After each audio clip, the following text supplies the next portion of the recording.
Bonjour. Je suis désolé, ça fait très longtemps qu'on s'est pas vu, mais je suis hyper content de vous parler parce que tout a changé. Mais quand je vous dis tout a changé, beaucoup de choses ont changé depuis quelques mois. Donc je me suis dit que je voulais vous tenir au courant comme je vous tiens au courant sur Instagram et tout. Mais c'était chiant de faire des stories, je me suis dit, vas-y, tu sais quoi, je fais une vidéo, même si c'est tard de parler de son année 2022 et faire un récap de son année, plus parler de l'année 2023, tant pis, je m'en bats les couilles, je le fais. Et les refs, du coup, ça fait longtemps qu'on s'est pas vu et je vais vous expliquer pourquoi. Je vais vous expliquer pourquoi il n'y a pas eu beaucoup de vidéos cette année, pourquoi les vidéos prennent du temps à sortir. Tu le dis une fois, c'est bon normalement, et les gens ils ont compris. Mais pourquoi répéter ça, répéter ça, répéter ça? Comment ça s'est passé, même les trucs positifs, les films, etc. Tout ce qui s'est passé dans notre année, on va le résumer là. Et comme je l'ai fait sur Instagram, du coup, je vous ai dit de me poser des questions pour une FAQ. Et du coup, je vais répondre à vos questions maintenant.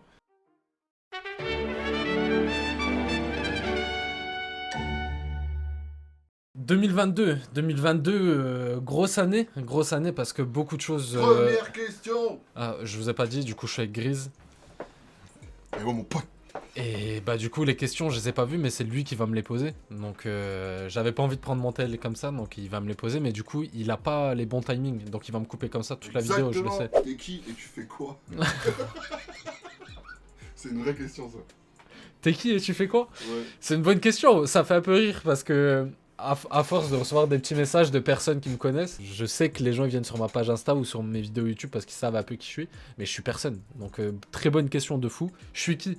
Je m'appelle Joker Time. Ce pseudo, je l'ai jamais dit, je crois. Ou je l'ai trouvé. Vraiment expliqué. Je l'ai pas vraiment expliqué. Joker Time, ça vient du coup, Joker plutôt, ça vient de Doflamingo, qui est son surnom dans l'équipage de Kaido. Et un Dressrosa, on le voit, vu que c'est un peu un vendeur de Smile, mais on a compris, vous avez compris un peu le délire. Il avait une petite émission de télé, entre guillemets, que pour les brigands, pour vendre ses Smiles. Et du coup, je me suis dit, oh, putain, c'est l'heure de Joker, Joker Time. C'est venu comme ça.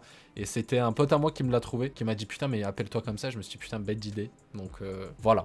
Je fais quoi? Bah je fais des vidéos manga, par rapport au manga, par rapport aussi au divertissement, je fais des vidéos avec mes potes et tout, et il y en aura d'autres. Donc sur YouTube un peu de tout, mais de base axé manga. Et ben depuis pas longtemps, je travaille vraiment bien avec Kinépolis et je présente les gros films qui passent dans les Kinépolis, comme Dragon Ball, One Piece, Demon Slayer, du coup, qui vient de passer. Et voilà qui je suis. Et toi, t'es qui? Du coup, les refs, je disais, 2022, c'était une grosse année. Si je prends dans l'ordre, on a commencé l'année avec la présentation du film My Hero Academia. On n'a plus que vous. Vous êtes les héros de l'avenir. J'ai toujours voulu devenir un super-héros. C'était du coup la deuxième fois que je présentais quelque chose au Kinépolis, mais c'était le premier film, parce que la première fois que j'ai été, c'était pour présenter l'épisode 1000 de One Piece. Mais du coup, présenter un film, My Hero Academia, c'était un bête de film, c'était un bon moment, je me sentais un peu plus à l'aise, franchement, commencer l'année comme ça, c'était une dinguerie. Je crois que j'ai même lâché une larme à la fin du film pour le combat final. On a pleuré tous les deux. Comme Le combat final, il m'a fait... Franchement, il m'a fait lâcher une larme, pas pour... Il se passe rien de fou, mais genre, le combat est tellement beau. C'est émouvant. En fait. Que avoir présenté ce film-là, genre, j'ai trop bien commencé l'année. Début janvier, je crois. C'était début janvier, un truc du genre. Deuxième question, qu'est-ce qui t'a donné envie de faire des vidéos YouTube? Waouh. Qu'est-ce qui m'a donné envie de faire des vidéos YouTube? Il y a trois bonnes raisons, on va dire, et deux personnes qui m'ont donné envie de faire des vidéos YouTube. Une des raisons qui m'a le plus eu sur le moment et qui m'a fait un petit déclic, c'est que j'allais pas trop bien à ce moment-là de ma vie. Et je pense que j'avais besoin d'un petit échappatoire pour me rapprocher de ma passion, je pense. Parce que avec la vie que j'avais à ce moment-là, je pouvais pas... en fait, j'avais plus le temps pour moi. Donc en fait, il fallait que je me rapproche de ma passion d'une certaine manière. Et je l'ai fait par les vidéos. Et ce qui m'a donné envie de le faire à ce moment-là précis, bah déjà, il y a Prime de base. Prime, j'ai toujours voulu... Enfin, je l'ai toujours suivi, j'ai toujours regardé depuis hyper longtemps. Et j'ai toujours kiffé le délire des vlogs, partir, filmer, etc., faire des trucs. Je me suis dit, bon, putain, un jour, je le ferai. Mais... jamais eu le déclic, quoi. Jamais eu le déclic et acheter du matériel et tout, c'est cher. Donc, c'était un rêve qui m'était resté en tête et voilà. Et à ce moment-là où je me sentais pas au top, ben, j'ai connu Mastu. J'ai connu Mastu et du coup, je me suis dit, putain, c'est peut-être possible en fait de faire des vidéos, de se poser, faire un truc. Je prends mon téléphone, je me filme et je fais des vidéos, quoi. Et bah, en fait, le mélange de tout ça, du passé de Prime, Mastu, et plus le fait que j'allais mal, ben ça m'a dit, allez, c'est quoi, lance-toi, fais ce que t'as envie de faire. En ce moment-là, j'étais à fond dans les mangas, je renouais les liens avec ma passion, et voilà, j'ai commencé comme ça. Ensuite, après le film My Hero Academia, du coup, on continue l'année et on va en mars. Et on arrive à une date un peu importante. Je l'ai filmé, vous avez la vidéo juste là, c'était le week-end Jujutsu Kaisen. Et c'était un gros week-end, parce que du coup, Draeger et Marvin sont venus de Strasbourg pour voir le film, voir ma présentation, et pour monter mon ordi. Donc monter mon ordi, ça, c'était incroyable. Parce que comme je vous ai dit, le matériel c'est cher. Et pour monter mon ordi, ouais, j'ai dû acheter petit à petit. Et j'ai acheté une pièce par-ci, une pièce par-là, une pièce par-ci, une pièce par-là. Aïe aïe aïe, tout est là. It's time to shine. Et jusqu'au jour où il fallait monter l'ordi, et moi je peux pas le monter, il y a que Draeger qui peut le faire, du coup il fallait qu'il soit là. Et je m'en souviens parce que c'était une galère, et je sais même pas si toi tu t'en souviens. La dernière pièce qui me manquait, c'était une carte mère. Donc bon, sans ça, c'est dans le nom, hein, mère, donc ça marche pas si c'est pas là. J'ai reçu mon colis le vendredi pour l'arrivée de Draeger et tout le samedi. Donc c'est-à-dire si j'avais pas la carte mère, le samedi on n'aurait pas pu le monter. Donc c'est trop bien tombé, on a monté l'ordinateur le samedi, le dimanche j'ai présenté Jujutsu, ils sont venus me voir, j'étais trop content, c'était un week-end de fou, le film j'en parle même pas, c'était un banger, de toute façon j'ai fait une vidéo dessus, allez voir, je crois que je donne mes impressions et tout, donc rien à dire, vous savez, et je pense, je peux le dire, pour moi c'est le film de l'année. Red j'ai adoré, mais... Je pense qu'on va pas trop se mentir. Ouais, Jujutsu Kaisen, genre le film là, cette année c'est lui, franchement rien à dire, c'était lui. Donc on commence l'année bien, 2 films présentés, un ordinateur qui montait et tout, genre ma vie, genre ça a fait un changement mais vraiment de zinzin. On part de mars et on arrive en mai, et en mai, près de chez moi, il y a une convention qui s'appelle la Metz Story, donc à Metz. Et cette année-là, il y avait une invitée très spéciale qui était Brigitte Lecordier. Brigitte Lecordier était invitée, et la dernière fois qu'elle avait été invitée aussi près de chez moi, c'était en 2019. Et j'ai pas pu y aller parce que je partais en vacances. Et c'est une de mes idoles. Elle a fait un taf monstrueux, elle a bercé la jeunesse de tout le monde.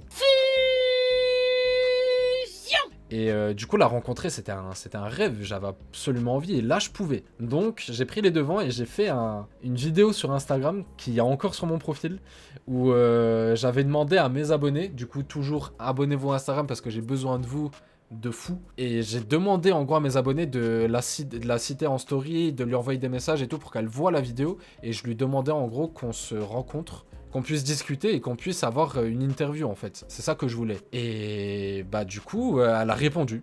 Elle était ok, elle m'a donné son mail, on échangeait en mail et tout, et on s'est donné rendez-vous à la Metz Story. Le problème c'est que la Metz Story à cette année-là, c'était chaud parce que tous les doubleurs de Dragon Ball étaient là, énormément d'autres doubleurs étaient là, il y avait des acteurs d'Harry Potter qui étaient là, c'était Ginny je crois qui était là, c'était ça? Ouais, c'est ça. Il y avait un acteur de Camelot qui était là aussi. Du coup en fait c'était un bordel, il y avait trop de monde, l'organisation c'était un bordel. Pour avoir une interview avec Brigitte Lecordier, la Metz Story devait m'accorder du temps. Sauf que pour gérer c'était impossible. Pour eux j'ai même vu de mes propres yeux que bon ils ont géré mais genre que c'était un bordel sans nom, il y avait trop de monde. Donc on a laissé tomber l'interview, j'étais dégoûté mais elle m'a promis de me laisser la chance de pouvoir le refaire un jour. Elle était hyper gentille, elle m'a laissé, elle m'a dit ok t'inquiète, je t'ai dit oui, on se reverra et on fera cette interview. Donc content mais un peu deg quand même parce que ça s'est pas fait tout de suite quoi. Mais c'est un très bon jour. J'ai bien aimé la Metz Story cette année, même si j'ai pas pu faire le concert. Et en parlant de concert, j'ai été à la Metz Story l'année d'avant et vous avez le concert, donc si vous voulez aller voir, c'est l'une de mes vidéos qui a le mieux marché en plus, donc allez la voir si ça vous intéresse de savoir comment c'est là-bas. Question suivante. Tu fais quoi dans la vie en dehors d'internet? Qu'est-ce que je fais dans la vie? Et du coup je travaille. J'ai pas le choix pour payer le matériel et tout, j'ai vraiment pas le choix. Et du coup je travaille chez Bershka. Une boutique de vêtements, je pense que vous connaissez. J'en dirai pas plus, je dirai pas où non plus. On sait jamais. À partir de mars, j'ai commencé à réfléchir, vu que je venais d'avoir l'ordi, j'essayais de faire les choses un peu plus pro. Avant, on avait juste un trépied et je me filmais sur mon canapé et tout. Du coup, je voulais avoir un décor. Je voulais avoir un beau décor, surtout. Et le problème, en fait, c'est que quand t'as pas les moyens et quand t'as des grandes idées, du coup, tu changes tous les 5 minutes. Et c'est ce qui m'est arrivé. On changeait une fois, on changeait 2 fois, on changeait 3 fois. Quand j'ai réussi à trouver un truc qui m'a plu, j'ai déménagé.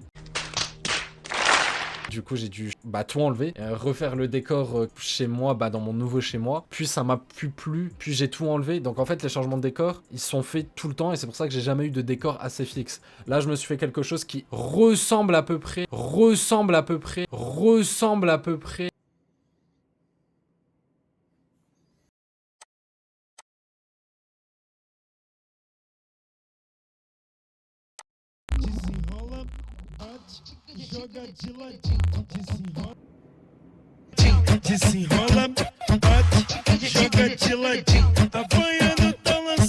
Dans les couleurs, pas dans les objets, mais dans les couleurs à ce que je veux, parce que j'essaie de rester dans ma direction artistique maintenant, qui est le rose, et rose, noir, blanc, etc.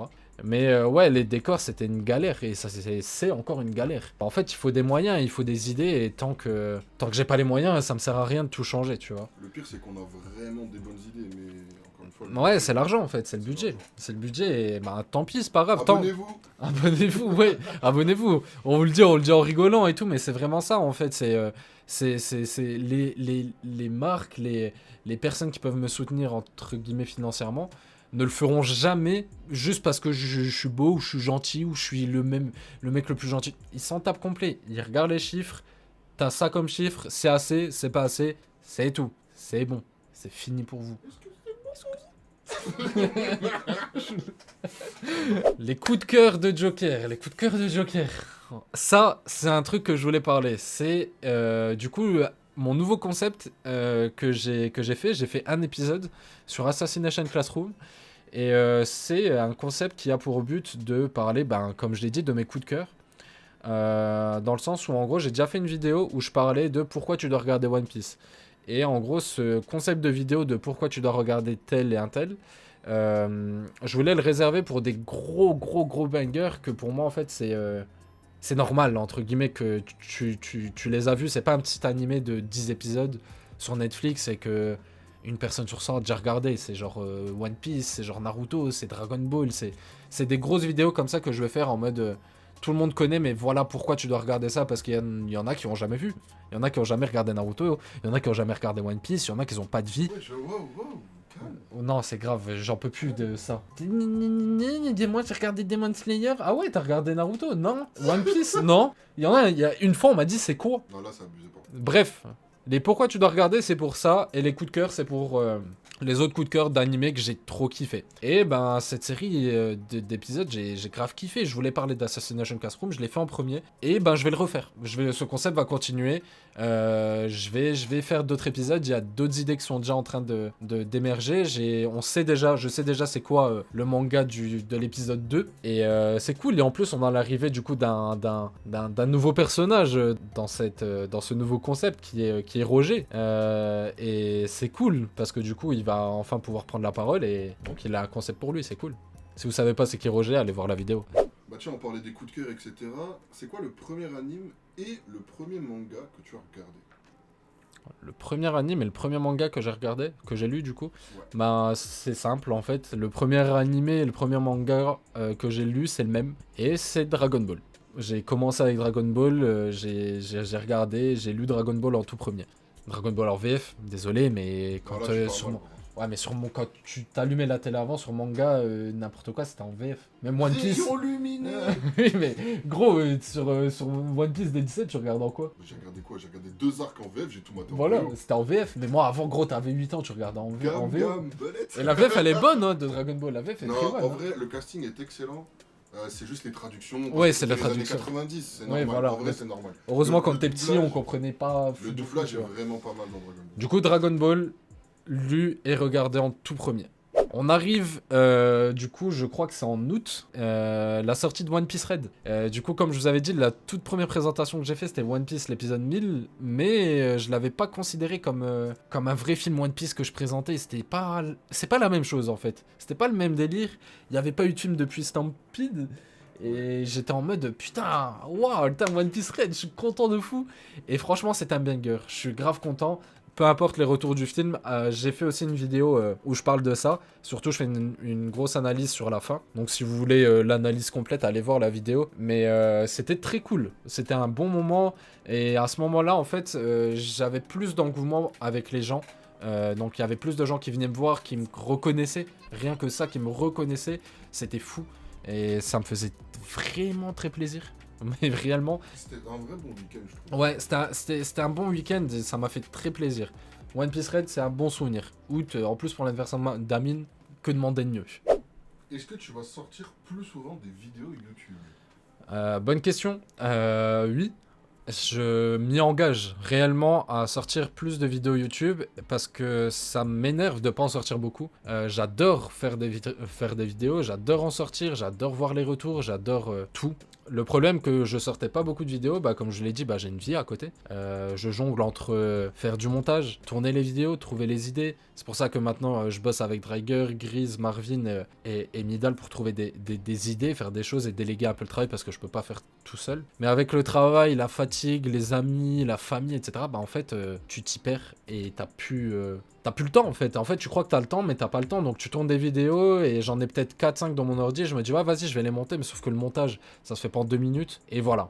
Donc je m'y engage à sortir plus de vidéos. J'ai trouvé des moyens de me bouger le cul. Le problème c'est en vrai c'est même pas le fait que je me bouge pas le cul, c'est vraiment le fait que j'organise mal mon temps parce qu'en fait je réfléchis à tellement de projets que j'en oublie de sortir des vidéos, le temps passe. Je travaille pour la chaîne, pour vous, mais le temps passe et le temps qui passe, bah j'ai pas sorti de vidéo. Et bah le retard s'accumule et voilà. Mais je m'y engage. Vous inquiétez pas, on va le soutenir, nous. On arrive à l'événement le plus gros de cette année, pour moi. Une personne de chez Kinepolis m'appelle pour me dire, écoute, Dragon Ball Super Hero sort au cinéma. On parle du premier animé et le premier manga que j'ai lu et vu et qui m'a donné envie de continuer les mangas. Il sort au cinéma et je vais le présenter. Ça me fait un truc de malade mental. Donc je suis en feu, même si je sais que le film va pas être fou.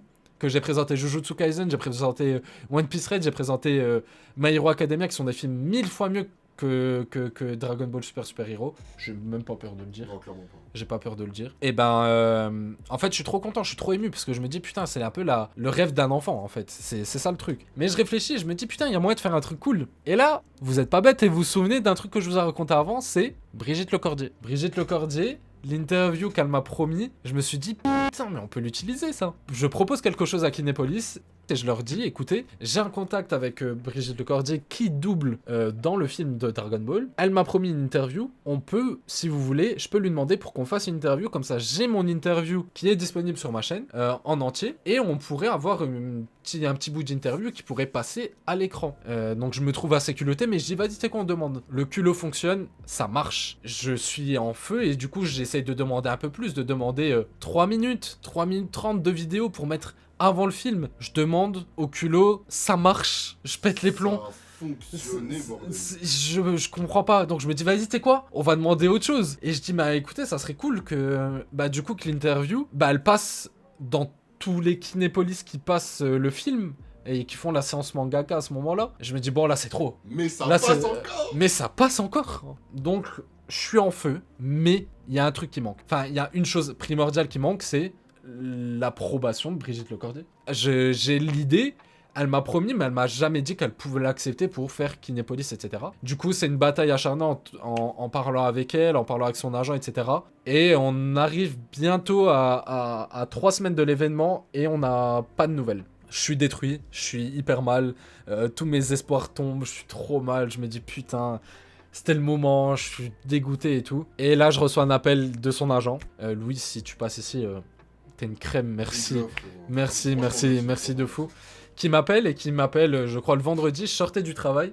Et il me dit, bah écoute, c'est ok, on est ok pour tout ça, etc. Pour la diffusion sur les écrans de cinéma, etc. On est ok pour l'interview. On est vendredi, il me dit, mardi 18h. Ok, ouais, cool, ouais, je suis chaud. Ouais ok, mardi 18h je t'envoie l'adresse. Mais moi je suis dans l'euphorie. Et là je vois mardi 18h, mais sauf que le rendez-vous il est à Paris. Le rendez-vous il est à Paris. Je suis j'habite pas Paris. Du coup, en fait, je travaillais et tout. Et heureusement, bah, de toute façon, même si je travaillais et j'avais pas pu me libérer, je me serais libéré quand même. Hein, pas pour, j'aurais jamais loupé ça. Du coup, j'appelle Marvin. Marvin qui m'aide à monter mes vidéos. J'ai besoin de lui. Lui, il connaît Paris, même pour se déplacer, etc. En fait, j'avais besoin de lui. Je l'appelle. Il me dit, gros, en fait, je l'ai pas trop laissé le choix. L'appel, il s'est plutôt fait en mode Allô, Marvin? Ouais, mon ref. Mardi, rendez-vous à 18h à Paris. Un truc comme ça. Donc, t'as un train, j'ai regardé, vers 10-11h. Comme ça, on arrive en début d'après-midi. On a 2-3 heures devant nous. Et du coup, on va interviewer Brigitte Lecordier. C'est bon? Allez, tiens, mon ref. Je ne lui ai pas laissé le choix. Voilà. Marvin, désolé. Mais c'est un bon. Et il est fan de Brigitte. Il a accepté. Mardi, on va à Paris. On arrive là-bas. On s'est retrouvés tous les deux, fans de Dragon Ball, fans de Brigitte Lecordier, avec elle dans la même pièce. Elle nous a raconté des histoires, à nous parler de sa vie, à nous parler de Dragon Ball. En fait, c'était extrêmement bien. En fait, je sais même pas comment vous dire que j'ai réalisé un rêve et j'ai pas les mots, à part merci à elle, merci à Louis d'avoir accepté et de m'avoir laissé faire ça. Énormément de gens doivent vous dire que je suis fan de ce que vous avez fait, je suis fan de ça, je suis fan de ça. C'est vrai, je suis tout aussi fan que les autres, j'ai rien de plus que les autres. Mais merci parce que réellement, vous avez sauvé un homme. Et moi, Dragon Ball, ça m'a sauvé. Je ne veux même pas savoir quelle vie j'aurais pu avoir sans les mangas. Donc merci beaucoup. Prochaine question. Tu penses faire des collabs avec 2 petits streamers ou youtubeurs? Oui. L'envie est là. L'envie est là, ouais. L'envie est là. Et pas seulement des streamers ou des youtubeurs. J'ai pensé à ça avec même des rappeurs. Des gens qui aiment les mangas, quoi. Donc ouais, carrément. Mais pour les streamers et youtubeurs, comme je vous l'ai dit, ça marche pareil que les entreprises, malheureusement. À moins que coup de chance. Tu rencontres un mec, tu t'entends bien avec lui, il est chaud de faire ça. Mais imaginez un streamer ou un youtuber qui a des milliers d'abonnés, voire des millions, tourner vers moi qui en a 400 et me dire bah viens on fait une vidéo. C'est pas trop possible. C'est possible mais c'est pas... c'est un rêve. C'est un rêve, vaut mieux faire des vidéos tout seul quoi, pour l'instant. Mais ouais, non, carrément. Quand j'aurai les chiffres pour, du coup, c'est pour ça que je vous demande de vous abonner. Si vous voulez me voir un jour avec des youtubeurs, streamers que vous kiffez aussi, ça passe par là, en fait. Si vous vous abonnez pas, ben, j'aurai pas, du coup, l'envergure pour pouvoir me présenter à ces gens et leur demander quelque chose. Mais j'ai déjà des noms en tête avec qui je rêverais de faire des feats. Donc ouais, clairement, ouais. Donc l'année 2022 se finit comme ça. C'était une année chargée en films. On a eu de la chance que cette année, la première année où je présente des films, il y ait autant de choses. Donc je suis content, c'était une bonne année, c'était une année compliquée par contre pour les vidéos. On a sorti des nouveaux concepts, ça c'est cool. On n'a pas sorti beaucoup de vidéos, ça c'est moins cool. Donc voilà, 2023, début d'une nouvelle année, on commence les choses proprement. Question très rapide, c'est quoi ton prénom? Je m'appelle Georges Clooney. Non, je m'appelle Sabri. J'ai pas vraiment d'infos sur mon prénom, je sais pas d'où il vient. Je le dirai une fois, donc retenez-le. Prochaine question parce qu'elle était très rapide. Dans quel contexte les mangas / animes ont eu un vrai impact dans ta vie? Les mangas ont eu un impact dans ma vie, comme je vous l'ai dit, avec Dragon Ball. Et je disais que merci à Brigitte Lecordier qui a sauvé ce grand bonhomme. Quand j'étais petit, j'étais très...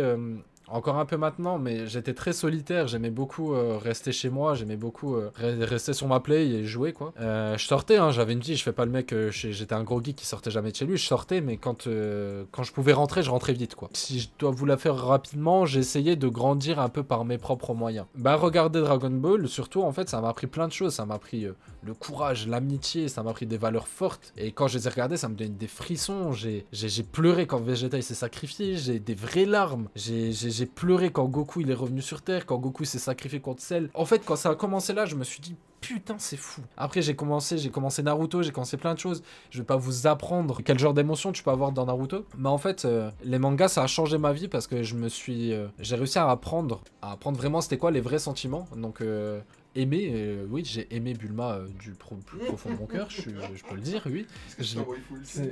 C'est ma première femme. Ok.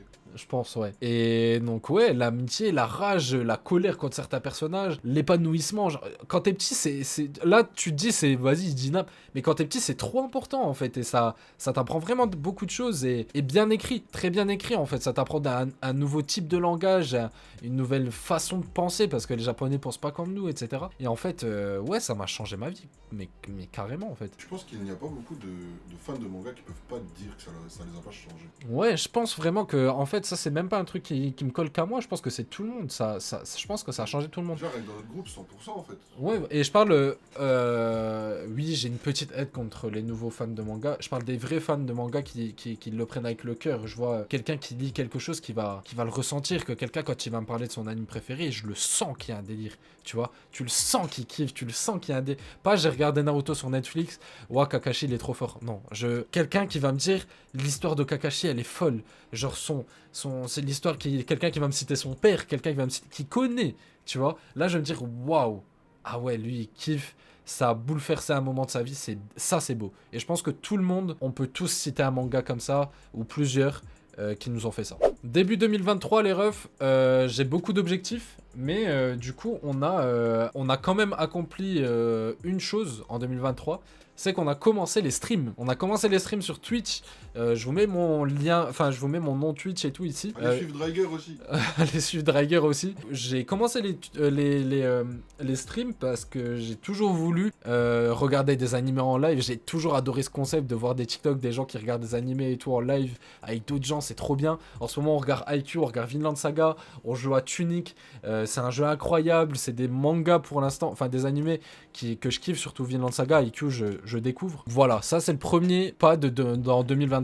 On a fait encore un gros truc pour vous aussi, parce que je sais que je sors pas beaucoup de vidéos, mais au moins je stream le plus souvent que je peux. Pour finir cette vidéo, j'ai comme je vous l'ai dit, comme objectif de sortir plus de vidéos. Il y a aussi aller à beaucoup plus de conventions. Je vais souvent à la même, en fait, à la même story. Il y a les streams comme on les a commencés, j'aimerais du coup maintenir un rythme de 2-3 streams semaine. Ça, c'est le minimum et ça, c'est un objectif que je suis obligé de le souligner aussi. Et ensuite, normalement, au moment où cette vidéo est sortie, il y a la création du coup d'un serveur Discord, parce que vous êtes beaucoup à me l'avoir demandé, où vous pourrez discuter entre vous, il y aura aussi du coup quand je live, du coup vous saurez instantanément quand je live, quand il y a une vidéo qui sort, quand il y a des nouvelles, des news par rapport à des vidéos, quand j'ai besoin de personnes pour des vidéos, parce que ça arrivera, des vidéos concept avec des abonnés. Donc tout se passera sur le serveur Discord, donc suivez-moi sur Instagram et vous pourrez rejoindre la team Discord et on sera toujours connectés les refs. Voilà les refs, c'était une petite vidéo du coup sur mon année 2022, comment ça s'est passé, les infos que vous n'aviez pas pour comprendre pourquoi je sors pas de vidéo, etc. Les objectifs de 2023, etc. J'ai fait un gros package, je pense que j'ai répondu à tous. Si vous avez d'autres questions, n'hésitez pas, dites-les en commentaire, je lis tous vos commentaires et je réponds à tout le monde. Moi j'ai une question justement. Qui t'a soutenu depuis le début de tes vidéos? Qui m'a soutenu depuis le début de mes vidéos? Je suis obligé de le dire. Grise m'a soutenu depuis le début de mes vidéos, c'est clair. Et par la suite, il y a d'autres personnes qui ont rejoint l'équipage en premier. J'ai Grise et Amine qui ont toujours été là depuis le début. Et après, j'ai plein de gens qui sont rajoutés. Et j'ai bien sûr ma famille et tout qui me soutiennent. Mais j'ai Drager, j'ai Midal, j'ai Marvin qui ont rejoint l'équipage en cours de route. J'avais déjà sorti une ou deux vidéos, je crois, à ce moment-là, avant qu'on se rapproche beaucoup. Et donc, on est là, on va tout donner. Nous aussi, ça nous concerne parce que c'est sa chaîne, mais c'est notre ami. Donc, on a envie de grandir avec lui. On a tous des projets de notre côté, que ce soit Drager, moi, même Marvin, même Midal. On a tous des rêves, tous des projets. Lui, c'est celui qui s'est bougé le cul en premier, donc on va le suivre. C'est ça, c'est exactement, en fait, c'est ça. Le truc, c'est que la vie a fait qu'on s'est retrouvés et on fait tous quelque chose d'artistique. Comme je l'ai dit, Marvin, c'est la personne qui s'occupe du montage avec moi. Lui, il est beaucoup plus calé que moi, donc c'est lui qui m'aide. J'ai Midal, du coup, qui a rejoint l'équipage il n'y a pas très longtemps, qui, lui, du coup, est mon graphiste 3D. Donc, vous pourrez lui dire merci pour ma sublime photo de profil.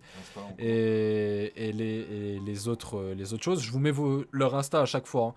Et Drager, du coup, qui s'occupe littéralement de tout. Donc il s'occupe de mon organisation, de mon calendrier quand j'ai des rendez-vous pour les vidéos, pour les trucs comme ça, etc. Pour pas que je zappe. Il s'occupe de mon PC et lui aussi est streamer.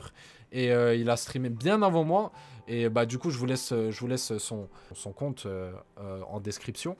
Donc on s'est tous rassemblés et en fait on veut tous se pousser vers le haut pour essayer de faire quelque chose de bien tous ensemble. Et je veux partager ça avec vous parce que de base j'ai commencé YouTube juste pour partager ma passion. Donc c'est juste ça. Je pense que c'est un bon mot de fin. Merci les refs, j'espère que cette vidéo vous a plu. C'était une vidéo de retour. J'attends vos questions en commentaire. Je vous laisse vous abonner comme d'habitude. Je vous laisse me suivre sur Twitch aussi. Merci les refs, prenez soin de vous. Vive les animés, vive les mangas et ciao les refs.